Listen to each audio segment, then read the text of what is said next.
오늘 로마서 8장 5절에서 6절에 있는 말씀을 통하여 성령의 인도라고 하는 주제를 가지고 은혜를 나눠보고자 합니다. 하나님은 지금도 살아계셔서 우리 영혼들을 이끄시는 하나님이 되시는 줄 믿습니다. 우리는 어떤 생각들을 하고 어떤 판단, 그리고 우리는 그러한 도출되어진 결과를 따라오니 살아갑니다. 그리고 우리는 그 결과 속에서 우리의 선택이 때론 잘못되었거나 우리의 판단의 오류를 발견하게 됩니다.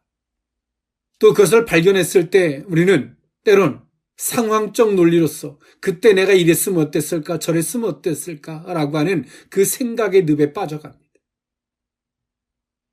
하나님은 때로는 우리에게 승리의 선택도 하게 하시지만 실패의 선택도 하게 하십니다. 그 실패의 선택을 하게 하시는 이유는 그 실패를 통해서 우리의 갖는 생각이, 우리의 갖는 마음이 얼마나 어리석고 잘못된 것인지를 자인하게 하시고 발견하게 하시는 계기이기도 합니다. 근데 오늘 우리는 잘 되면 그 선택은 하나님께로부터 온 것이고 때론 실패하면 그 선택은 사람에게 온 것 같은 이런 기복적 잘못된 흑백의 논리를 갖는 사람들이 대부분입니다. 그러다 보니 하나님의 인도가 어떤 것인지, 하나님이 나를 위해 주장해 주시고 그 의도하심이 뭔지 아예 발견조차 못하죠. 그런 혼란스러움은 어디에 늪에 빠지냐면 하나님이 나를 사랑하는가 사랑하지 않는가, 내가 구원받았는가 구원받지 않았는가라는 늪에까지 빠지는 완전 악의 세력에 붙잡힌 바 된 심령의 늪에 빠지게 됩니다. 그것은 하나님도 모르고 성경도 모르는, 또 더 나아가서 하나님의 뜻이 무엇인지 겸손하게 주를 살피고자 함도 없는 그 자체 인간적인 사람에 지나지 않은 것입니다. 하나님은 베드로의 실패를 통하여 스스로의 의지가 자신의 의지의 대상이 될 수 없음을 예수님은 베드로에게 알려주셨습니다. 그 실패라는 것을 결과치로 받아들인 것이 아니죠. 과정으로서 하나님은 주님을 통하여 그 실패라는 과정을 통해서 베드로가 그 자신이 갖고 있는 의지가 인간의 그 한계성이 어떤 것인지를 깨닫게 해주는 과정으로 삼으셨습니다. 그리고 베드로는 그 과정을 통하여 성령으로 거듭나는 심령이 되었습니다. 지금도 하나님은 인생들의 목자가 되시고 친히 우리의 심령이 성령으로 내주하셔서 우리를 인도하시기를 기뻐하십니다. 그 성령의 인도하심을 따라 우리의 영혼이 하나님으로 말미암아 온전히 하나 될 뿐더러 하나님 안에서 그 승리의 그 걸음이 되는 복된 성도들의 발걸음이 되어야 할 줄 믿습니다. 네, 오늘 이 본문에 있는 말씀 로마서 저와 여러분들이 너무나 잘 알고 있는 말씀입니다. 초대교회 성도들이 스데반 집사님의 순교 이후에 각지로 흩어졌던 성도들이 로마에서 교회를 설립했고 사도 바울의 서신을 통하여 그들의 신앙을 독려하고 신앙의 올바른 교리를 정립하고자 하는 과정에서 있었던 서신의 내용 가운데 있는 말씀이 오늘 이 본문에 있는 말씀입니다. 그 가운데서 성령의 인도라는 주제가 오늘 사도 바울이 말하고자 했던 요지, 그 메시지의 주제입니다. 지금까지 사도 바울은 하나님의 칭의, 하나님의 인정해 주심과 성도들의 성화에 대해서 언급했습니다.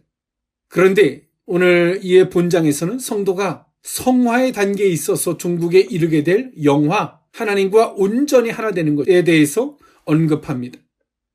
그 중에서도 오늘 본문은 7장 말미의 연장으로서 성령의 역사를 말해주고 있습니다. 자신의 힘으로 싸우면 실패하지만 그리스도 안에 있는 생명과 능력으로 하면 육체의 소욕을 넉넉히 이길 수 있다는 승리의 원리를 설명해주고 있습니다.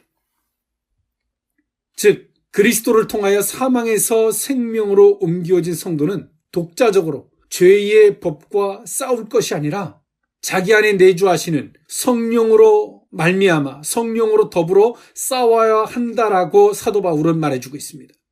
왜냐하면 그래야만 우리가 비로소 몸의 행실을 죽일 수 있기 때문에 그렇다라고 사도 바울은 말해주고 있습니다. 사실 누구든지 성령의 인도하심에 순종하고 있다면 그는 분명히 하나님의 자녀라는 증거를 가진 것입니다. 그런즉 그의 삶에 있어서 진정한 자유를 경험하게 됩니다. 따라서 이런 사람들은 율법의 굴레에서 벗어날 것이고 자발적으로 하나님을 아버지라 부를 수 있는 그 신앙의 당당함이 주어지게 되겠죠. 오늘 우리 속에 그 자유가 없다면 그건 신앙의 교리의 문제가 아니라 그 성령이 우리에게 인도하심에 있어서 우리가 자발적으로 순종하지 않고 있기 때문에 그 자유가 없는 것입니다. 그것을 인위적으로 교리적으로 그리스도가 너희를 무조건 자유케 했다라고 하는 그 논리적으로는 그 심령의 자유가 될 수는 없죠. 오늘 사도 바울은 그 성령의 인도, 예수 그리스도가 십자가에 못 박혀 죽으셔서 더 이상 율법의 사람이 아닌 성령의 사람이 어떤 것인지를, 그리고 그 복음으로써 구원과 자유를 입을 수 있는 그 은혜를 사도 바울은 우리에게 설명해 주고 있습니다. 그 복음은 단순하게 논리적인 복음만이 아니라 우리가 끝날에 가는 그냥 구원받는 하나의 길로서만 존재하는 것이 아니라 그 성령이 아버지와 자녀들 간에, 이 백성들 간에 막혀 있었던 죄의 담을 예수님이 십자가에 못 박혀 죽으심으로 허물어 주셨고 그의 증거로서 성령이 친히 우리 가운데 내주해 주시는 은혜라는 것입니다. 성도는 혼자 사는 게 아닙니다. 우리 속에 내주해 주시는 성령과 더불어 함께 살아가는 것입니다. 그래서 오늘 우리의 심령과 더불어 함께 살아가시는 그 성령을 노엽게 하거나 괴롭게 하거나 성령을 부정해서는 안 되는 것입니다. 우리가 한 집안에 식구들이 있다고 생각을 해보십시다. 서로가 싸우고 서로가 용납하지 않고 한다면 얼마나 그 가족이 불편할까요? 같이 사는 게 어찌 보면 지옥일 줄 몰라요. 성령이 우리 가운데 내주하셔서 우리와 함께 거하시는데 그 성령을 불편하게 하면 성도들의 삶은, 성도들의 영혼은 그야말로 괴롭고 아프고 힘들 수밖에 없습니다. 성령의 인도가 한편에선 은혜일 수 있지만 성령을 노엽게 하고 성령을 대적하는 순간 은혜가 아니라 때론 너무나 괴로운 인생으로 전락해버릴 수밖에 없다는 것이죠. 오늘 그 성령은 우리를 구원해 주시기 위하여 십자가에 못 박혀 죽으셨던 예수 그리스도와 아버지께서 그 아들을 내어주셨던 그 아버지의 영 성령이십니다. 우리가 그 성령을 거역한다면 곧 우리가 우리에게 베풀으셨던 구원의 역사를 다 거절하는 것과 같습니다. 오늘 사도 바울이 오늘 본문의 말씀을 통하여 성령의 인도를 이야기하는데요. 그 의미를 오늘 이 본문에 있는 말씀을 통하여 세 가지로 나누어 살펴보고자 합니다. 첫 번째로는 성령의 법입니다. 로마서 8장 1절에서 4절에 있는 말씀인데요. 그러므로 이제 그리스도 예수 안에 있는 자에게는 결코 정죄함이 없나니 이는 그리스도 예수 안에 있는 생명의 성령의 법이 죄와 사망의 법에서 너를 해방하였습니다. 율법이 육신으로 말미암아 연약하여 할 수 없는 그것을 하나님은 하시나니 곧 죄로 말미암아 자기 아들을 죄 있는 육신의 모양으로 보내어 육신의 죄를 정하사 육신을 따르지 않고 그 영을 따라 행하는 우리에게 율법의 요구가 이루어지게 하려 하심이니라. 아멘. 오늘 사도 바울은 성령의 인도를 성도들이 받아야 됨을 이야기하면서 그 성령의 인도를 받는다는 것은 우리 가운데 우리 안에 거하시는 성령을 인정하는 것과 그 성령을 우리가 받아들일 뿐더러 인정하고 더불어 함께 살겠다고 그분을 고백하는 것과 같습니다. 그럼 우리가 성령의 인도를 거절하는 순간 우리는 율법의 지배를 받게 되고 양심의 지배를 받게 되고 누군가의 사람의 눈치를 바라보게 되고 그렇게 살 수밖에 없죠. 당연한 것입니다. 그래서 오늘 사도 바울은 말합니다. 생명과 성령의 법이 오늘 너희를 살렸음을 이야기합니다. 그 안에서 너희가 자유가 있음을 오늘 사도 바울은 이야기해 주고 있습니다. 우리가 예수를 믿고 우리가 거듭나면 더 이상 우리는 그 정죄함이 없죠.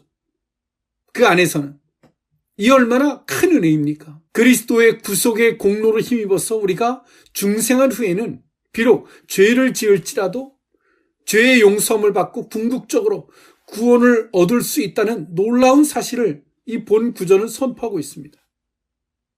따라서 성도는 이를 빌미로 방탕해서도 안 됐지만 순간의 실수나 과거의 잘못으로 고민하거나 두려울 필요가 없음을 우리는 알아야 합니다. 대신 이후로는 죄와 싸워 죄에 지지 말고 우리는 그것을 싸워 이겨야 됨을 우리는 기억해야 합니다. 우리가 과거에 어떤 허물이 있고 우리의 잘못이 있다 할지라도 그 매일 필요는 없죠. 그러면 이제 안 해도 된다. 성령은요, 다시 그것을 요구하십니다. 오늘 예수 그리스도 안에서 우리 안에 정죄함이 없게 하셨지만 또 한편에서는 우리가 그 성령의 인도를 따라야 한다는 것을 본질적으로 포함하고 있는 겁니다. 그러나 우리가 성령의 인도를 받지 않는 순간 요거를 행하지 않고 요거를 했고 그래서 끊임없이 우리를 정죄하죠. 근데 우리 속에 그 정죄함을 느끼는 사람은 그 성령의 인도를 따라 순종하지 않는 사람들입니다. 성령의 인도하심을 따라 순종하는 사람은 모든 것에 자유가 있습니다. 요거를 지켰느냐 요거를 지키지 않았느냐 거기에 매이지 않죠.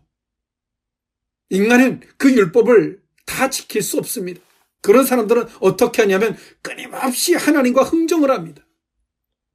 성령이 우리에게 인도하시고 감동을 주고 뭘 해도 끊임없이 우리는 흥정을 하죠. 하나님 요렇게는 못하겠고 요만큼만 합시다. 흥정을 합니다. 그것은 우리를 구원하신 성령의 인도를 거절하고 율법에 서 있기 때문에 그런 논리에 빠지는 것입니다. 그 성령의 인도는 오늘 성도들에게 있어서 우리에게 모든 것을 내어주신 분의 영이시고 물 한 방울 피 한 방울까지 다 쏟으시기까지 우리의 구원을 위하여 십자가에 못 박혀 죽으셨던 영, 예수 그리스도의 영이십니다. 성령이시죠. 아버지와 아들의 영입니다. 우리가 그 성령의 인도를 따라 우리가 순종의 삶을 살면 그것이 곧 그 성령의 인도는 생명과 성령의 법이 되십니다. 그런데 오늘 우리가 그 성령의 인도와 그 감동과 그 우리를 발걸음을 인도해 주시는 그 법을 거절하는 순간에 우리는 율법의 지배를 받는 사람이 됩니다.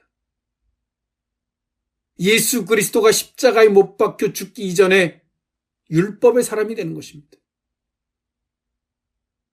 그 율법은 끊임없이 우리를 지적하죠. 항상 정죄함이 있고 순종한다 하지만 반토막난 순종을 합니다.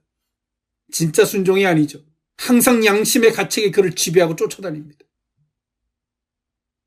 오늘 사도 바울은 예수님이 십자가에 못 박혀 죽으심이 어떤 본질적 은혜인지 그 결과물이 무엇인지를 우리에게 설명해 줍니다. 그것은 성령의 인도라고 말하죠.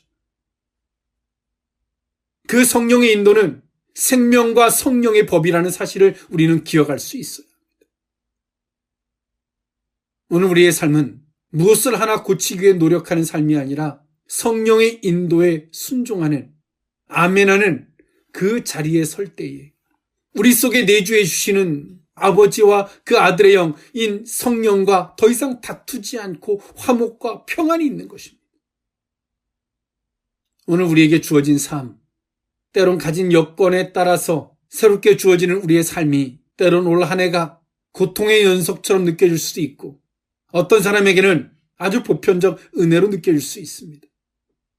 그런데요, 그 이면에 본질적으로 하나님의 사람은 성령의 인도에 반응하고 순종하고 아멘하는 순간에 우리의 심령이 정말 자유함을 입고 그 어떤 것에도 더 이상 정죄함을 느낄 수 없는 그 자유가 있고 나를 구원해 주셨던 주님이 지금도 그 구원과 성화의 길로 우리를 인도해 가신다는 사실을 기억할 수 있기를 원합니다. 오늘 안에 우리의 삶이 성령의 인도를 따라 살아가는 우리의 친히 목자가 되셔서 우리를 이끌어 주시는 그 하나님으로 말미암아 더불어 함께 살아가는 저와 여러분의 복된 발걸음 그 삶이 되어야 할 줄 믿습니다. 성령의 인도 두 번째 의미는 영의 일을 생각입니다. 로마서 8장 5절에서 8절에 있는 말씀인데요. 육신을 따르는 자는 육신의 일을 영을 따르는 자는 영의 일을 생각하나니 육신의 생각은 사망이요 영의 생각은 생명과 평안이니라. 육신의 생각은 하나님과 원수가 되나니 이는 하나님의 법에 굴복하지 아니할 뿐 아니라 할 수도 없습니다. 육신에 있는 자들은 하나님을 기쁘시게 할 수 없느니라. 아멘. 여기서는 육신의 생각, 여기서 생각의 의미는 추구하는 것 혹은 도모하는 것을 의미합니다. 내가 과연 무엇을 추구하고 도모할 것인가? 그 말을 하나 덧붙인다면 그런 얘기죠. 우리가 육신을 추구하고 도모하는 그것을 따라 행하는 사람은 육신의 일을 추구하고 도모할 것이고, 영을 따르는 자는 영의 일, 영적인 일을 추구하고 도모하겠죠. 그런데 여기서의 일은 어떤 일의 형태를 이야기하는 것이 아닙니다. 누구로부터, 무엇으로부터 주어진 것인지를 이야기해 주고 있는 겁니다. 똑같은 것인데도 탐욕과 욕구로서 때론 자신의 목적만을 추구하려고 하는 것은 육신에 속한 것이고요. 형태는 하나님을 빙자한 것이지만, 똑같은 일이지만 때론 똑같은 애쓰고 힘쓰는 일처럼 보이지만 하나님께로부터 하나님의 약속과 하나님의 말씀으로부터 주어진 것은 곧 그것은 영으로부터 주어진 그렇게 추구하는 일이 될 것입니다. 오늘 사도 바울은 이처럼 비교법으로서 대조법으로서 이야기합니다. 육신을 따르는 사람과 영을 따르는 사람들의 그 결과가 무엇인지. 육신을 따르는 사람은 육신적인 것들을 추구할 것이고 영을 따르는 사람은 영적인 것을 추구하겠죠. 영적인 걸 추구한다는 것은 무엇일까요? 하나님의 뜻하심. 어떤 일을 맡겼을지라도 그 일을 맡겨주신 이유. 그 맡겨주신 이유 앞에서 하나님께서 원하시는 것이 무엇인지를 끊임없이 살피고 가는 것이죠. 그럴 때 그것이 영의 일을 따르는 사람입니다. 그 결과물은 육신의 생각은 사망이고 영의 생각은 생명과 평안이라고 이야기합니다.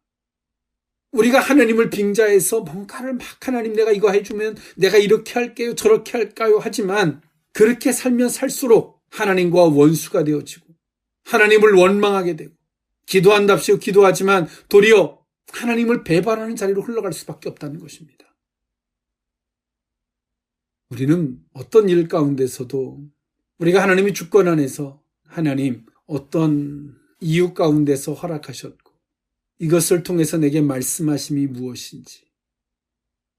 베드로는 주님을 부인하는 실패를 주님은 묵인 내지는 허락해 주셨습니다. 그러나 베드로는 그것을 주님이 심판으로 받지 않죠.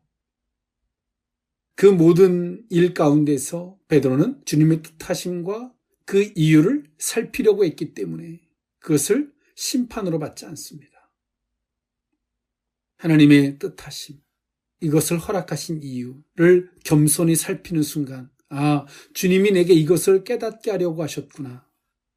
고백이 되고 베드로의 그 실패는 마가다락방의 성령으로 말미암아 거듭나는 축복으로 바뀝니다.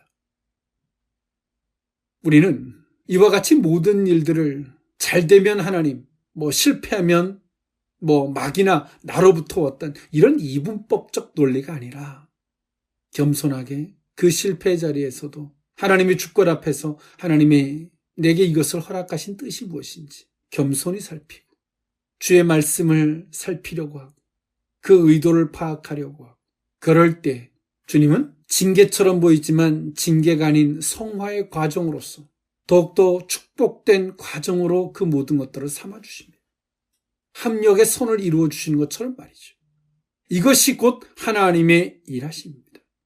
이것이 곧 영적인 걸 추구하는 것입니다. 비록 우리가 육신적인 것을 환경적으로는 도모하는 것처럼 보이지만 이처럼 근본적으로 본질적으로 하나님의 뜻을 묻고 하나님의 의도하심을 살피고 그 실패의 자리에서 넘어짐의 자리에서 우리가 승리의 자리에서도 마찬가지죠. 열매와 풍요의 자리에서도 그것을 하나님의 허락하신 이유를 살피는 순간에 우리는 더 이상 물질의 그 풍요에 매이지 않습니다. 그것을 하나님의 허락하신 이유를 따라 그 풍요를 다스릴 수 있게 됩니다. 지배할 수 있게 되는 것이죠. 이것이 곧 신앙입니다. 오늘 사도 바울이 딱 두 가지로 나누어 준 것처럼 육신을 따르는 것과 영을 따르는 딱 두 가지로 나누어 그 결과치를 보여주지만 여기서 하나 우리가 덧붙여 생각해야 할 것은 우리가 육신으로 비록 육신적인 것을 도모하고 그래서 우리가 실패를 겪었다 할지라도 사망의 자리까지 가지 않으려면 우리는 그 자리에서 겸손하게 주님의 안목으로 그 모든 것들을 바라보고자 해야 한다는 사실입니다. 주님의 주권 안에서 그럴 때 때론 비록 우리가 육신으로 출발하여 잘못된 선택에 의해서 갔지만 하나님은 심판의 자리까지, 사망의 자리까지 가지 않게 하시고 그것을 과정으로 삼으셔서 복이 되게 하시는 줄 믿습니다. 근데 오늘 사도 바울은 오늘 이 본문에서는 그 구절은 이미 성화라는 과정에서 이야기했기 때문에 오늘 여기서는 언급지는 않습니다. 우리는 하나님 앞에 바탕이 가져야 할 의식이 있습니다. 주권적 의식. 이 하나만 살펴도 그 속에서 하나님의 의도를 살필 수 있는 그 겸손함을 갖게 됩니다. 끊임없이 우리가 살아가는 삶은 때론 육신으로부터 오는 생각이 추구되어지는 것이 내 영혼을 갉아먹게 되고 때론 영적으로 추구되어지는 것들이 우리 영혼을 살리게 하는 이것들이 때론 중복되어 올 때도 있습니다. 그런데 우리는 항상 그 겸손함이 유지가 되어진다면, 그 겸손함이 있다면, 우리가 그 안에서 주의 뜻을 살필 수 있는 그 은혜가 있다면, 비록 육신으로 출발했을지라도 그 영적인 은혜가 있다는 사실을 기억할 수 있기를 원합니다. 마지막 세 번째, 성령의 인도, 마지막 세 번째 의미는 그리스도의 사람입니다. 로마서 8장 9절에서 11절에 있는 말씀인데요. 만일 너희 속에 하나님의 영이 거하시면 너희가 육신에 있지 아니하고 영에 있나니 누구든지 그리스도의 영이 없으면 그리스도의 사람이 아니라. 또 그리스도께서 너희 안에 계시면 몸은 죄로 말미암아 죽은 것이나 영은 의로 말미암아 살아있는 것이니라. 예수를 죽은 자 가운데서 살리신 이의 영이 너희 안에 거하시면 그리스도 예수를 죽은 자 가운데서 살리신 이가 너희 안에 거하시는 그의 영으로 말미암아 너희 죽을 몸도 살리시리라. 아멘. 성령의 인도. 나는 과연 그리스도의 사람인가를 우리는 끊임없이 의식해야 합니다. 즉, 나는 어디에 속해져 있는 사람인가를 우리는 의식해야 합니다. 우리가 해외에 나가도 우리가 한국의 법들을 체크하죠. 그 이유가 뭘까요? 우리는 한국에 속해져 있기 때문에 그렇습니다. 한국 법에 접촉을 받기 때문에 우리는 이 한국의 법을 체크할 수밖에 없어요. 그리스도의 사람은 우리는 주님께 속해져 있기 때문에 세상에서 이것이 옳다, 저것이 틀리다 해도 우리는 그리스도에게 속해져 있는 사람은, 주님께 속해져 있는 사람은 주님, 어떻게 봐야 됩니까? 라고 물어야 되는 거예요. 이건 기본입니다. 왜? 우리는 주님께 속한 사람이니까. 근데 오늘 우리는 그리스도인, 그리스도의 사람인데도 불구하고 세상 사람의 기준을 따라 살아갑니다. 그리스도의 사람인 것에 대한 의식을 잊고 사는 거예요. 그것을 의식해야지만이 그분께 묻는데 그분을 부정하는 거예요. 그분을 의식하지 않는 거예요. 투명으로 취급하는 거죠. 하나님을 부정하는 것과 같은 것입니다. 저는 묻고 싶습니다. 이 시대를 살아가는 그리스도인들에게 묻고 싶어요. 정말 여러분들은 그리스도의 사람이십니까? 그리스도를 의식하고 사세요? 묻고 싶어요. 내가 뭔가를 필요할 때만 그리스도 예수의 이름을 부르는 것이 아니라 범사에 나는 주님께 속한 사람이고 그분을 의식하는 사람인지 묻고 싶어요. 그러면 우리의 생각은 통제가 됩니다. 우리가 보고 듣고 생각하고 판단하는 부분에 있어서 정도가 주어집니다. 근데 오늘 우리가 그리스도 안에 속해서 우리가 그리스도를 의식하면 그 영은 우리 가운데 거하셔서 우리를 주장해 주신다고 말씀해 주십니다. 나는 그리스도의 사람이라고 인정하고 그분을 의식하는 순간에 그 영이 우리를 주장해 주시는 거예요. 그런데 우리가 세상의 논리를, 이 세상의 이치를 의식하는 순간에 이 세상의 지배를 받게 됩니다. 그리고 더 이상 하나님을 의식하지 못하게 돼요. 의식하지 않게 되는 거예요. 그리스도를 의식하는 것이 아니라 사람을 의식하고 환경을 의식하고 상황을 의식하고 이 모든 논리를 의식하는 겁니다. 하나님을 의식하는 게 아니에요. 많은 사람들이 말합니다. 제게도 이 성령의 인도하심이 컸으면 좋겠습니다. 간단합니다. 그분을 의식하고 사세요. 그런데 오늘 우리는 사람을 의식하고 사람이 나를 뭐라 할까 생각하고 이렇게 하면 어떻게 돼? 이 세상의 논리로 접근하고 그런 것들을 의식하고 우리가 살면 우리는 하나님을 투명하게 사람으로 말미암아 투명인간 취급하는 거예요. 나하고 누구하고 둘이 식당에 갔는데 식당 주인이 무엇을 드시겠습니까? 라고 묻는데 내 의견을 하나도 묻지 않고 음식을 주문한다고 생각해 보십시오. 앞에 사람은 투명인간 취급하는 거예요. 주님 어떻습니까? 라고 안 묻게 되는 거죠. 저 사람이 나를 보면 뭐라 할까? 어떻게 할까? 이럴까 저럴까? 내가 이렇게 하면 이 상황은 이럴 텐데. 주님을 전혀 의식하지 않는 거예요. 의식하지 않는다는 표현은 뭐 그렇다 쳐요. 주님을 투명 취급하는 겁니다. 아예 무시하는 거죠. 그러면서 우리는 말합니다. 나는 주님의 인도를 받고 싶습니다. 한 주간 무엇을 의식하고 사셨습니까? 의식하는 그것이 여러분들을 이끌고 산 겁니다. 사람의 눈치를 의식했다면 사람이 여러분들을 한 주간 지배했을 것이고, 물질을 의식하고 살아갔다면 돈이 여러분들을 지배하고 한 주간 살았을 것입니다. 어디 아픈 걸 의식하고 살았다면 한 주간 그 아픈 게 여러분들을 지배하고 산 겁니다. 성령의 인도가 부재되어져 있는 성도는 그리스도의 사람이 아닙니다. 나를 위하여 십자가에 못 박혀 죽으신 그분을 우리 속에서 죽여버린 거예요. 필요 없습니다. 당신 죽여버린 겁니다. 성령의 인도가 부재되어져 있는 성도는 성도가 아닙니다. 사랑하는 성도 여러분, 성령의 인도하심이 있었습니까? 한 주간? 사도행전의 사도들을 보면 그들의 사역의 현장에서 사도들이 얼마나 성령의 인도를 간절히 요청하고 있는지를 볼 수 있습니다. 왜냐하면 그것은 사람의 일이 아닌 주님의 일이기 때문에 그렇습니다. 오늘 우리의 삶을 사역의 현장으로 만들어야 합니다. 그러려면 우리는 이런 생각 저런 생각을 하는 것이 아니라 성령의 인도를 위하여 그분을 의식하는 겁니다. 그분을 의식한다는 것은 우리가 음식점에 가서 뭘 먹고 싶어요? 나 김치찌개 먹고 싶은데 내 앞에 계신 주님 앞에 다시 한번 묻는 거예요. 주님, 어찌할까요? 나보다 나를 더 잘하시는 주님이 말씀해 주시죠.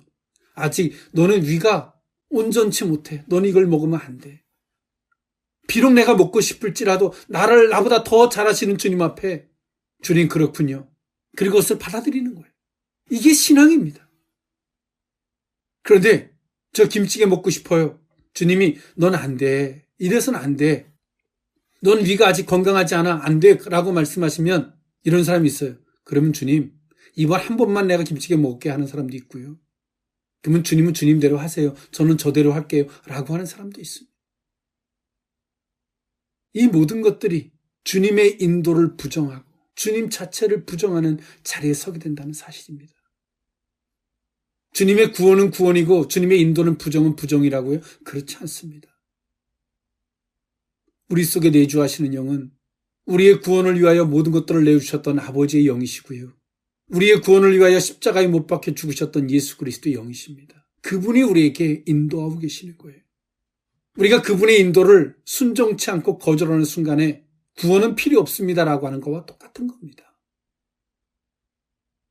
우리가 교리적으로 뜯어서 다 조각조각 뜯어서 예수만 믿으면 구원받아요.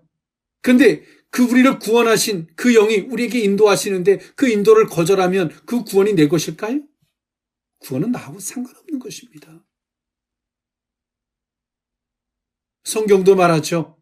주여 주여 하는 자가 천국에 들어갈 것이 아니요 물과 성령으로 거듭난 자가 자기를 부인하는 자가 들어갈 것이라고 주님 말씀하지 않으십니까? 우리는 죄의 그 자체를 위해 싸우는 것이 아니라 정말 성령의 인도가 없으면 우리는 죄를 대적할 수 없고 죄와 싸워 이길 수도 없습니다. 말씀을 정리할까 합니다. 우리 속에 내주하시는 성령을 우리는 노엽게 해서는 안 됩니다. 그분을 거절해서는 안 됩니다. 그리고 그 성령의 인도는 오늘 우리를 구원해 가시는 성화요 영화에 이르게 하시는 성령이라는 사실을 기억할 수 있기를 원합니다. 그 성령의 인도는 생명과 성령의 법이며 그 성령의 인도는 우리에게 육신의 일을 추구하는 게 아니라 영의 일을 추구하게 하십니다. 그리스도의 사람으로서 그리스도를 끊임없이 의식하게 하죠. 그리고 사도 바울은 그 결과치를 이렇게 이야기합니다. 그러므로 너희는 이렇게 하라고 이야기합니다. 로마서 8장 12절 이하에 있는 말씀인데요. 그러므로 형제들아 우리가 빚진 자로 돼 육신에게 져서 육신대로 살 것이 아니라 너희가 육신대로 살면 반드시 죽을 것이로되 영으로서 몸의 행실을 죽이면 살리니 무릇 하나님의 영으로 인도함을 받는 사람은 곧 하나님의 아들이라. 너희는 다시 무소하는 종의 영을 받지 아니하고 양자의 영을 받았으므로 우리가 아빠 아버지라고 부르짖느니라. 성령이 친히 우리의 영과 더불어 우리가 하나님의 자녀인 것을 증언하시나니 자녀이면 또한 상속자 곧 하나님의 상속자요 그리스도와 함께 한 상속자니 우리가 그와 함께 영광을 받기 위하여 고난도 함께 받아야 할 것이니라 라고 성경은 말해주고 있습니다.